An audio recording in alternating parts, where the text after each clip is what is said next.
Hello, I'm Mike Voorhees. I'm a biologist with the Army Corps of Engineers in Buffalo, and today we're looking for Hydrilla tubers using our tuber sampler, and then we'll be washing our samples in the wash rack.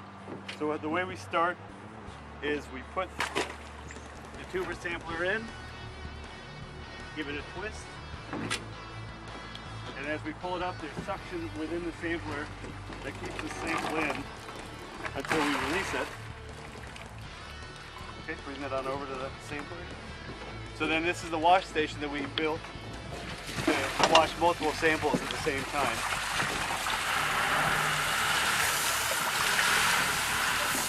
Yep, so this is the Hydrilla, the plant that we're looking for. The serrated edges is really what defines this plant. So this is, when we were doing our corings earlier, we found the Hydrilla plant with the tuber attached. These embed themselves into the sediment, and then once they start to sprout, this is what it looks like. This was probably up until this was all under the sediment, and then this is the sprout coming up above. And if you notice on this, these actually have whorls of 3, but still have that serrated edge to it. So that's, like I said, that's the big identifying feature of this plant. My name is Richard Ruby. I'm a fisheries biologist with the Army Corps of Engineers Buffalo District, and I'm one of the lead biologists on the Hydrilla control demonstration project that we have going on here, both in Aurora and Cayuga Lake, as well as out in the Erie Canal in western New York. So all we do is we're over one of the points that we actually will be sampling, and we just give it a good toss.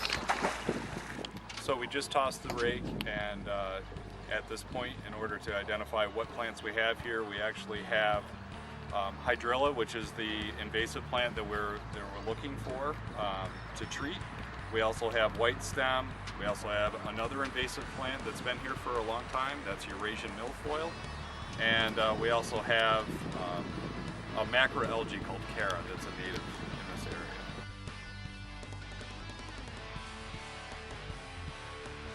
So as you can see, we have our applicators are currently applying the chemicals, the herbicide that we're using to treat for Hydrilla today. It's in a pelletized form, and they're spreading it within this area. It's about a 27-acre area in the nearshore littoral zone of Cayuga Lake in the Wells Bay College Bay.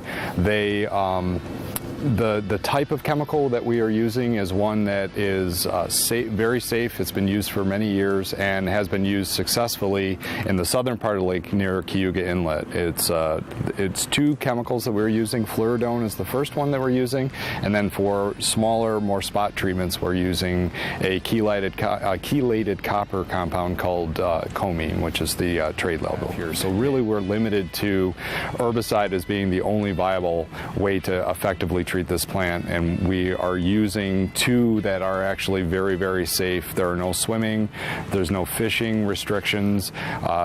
There are at the levels that we're using it at, that's actually safe for irrigation and for drinking as well. So we have decided to use this particular chemical, which has been shown to be very effective in this plant, and is also safe for not only for the rest of the environment, but also for the humans here in the community that actually use the resource for both recreating as well as drinking water.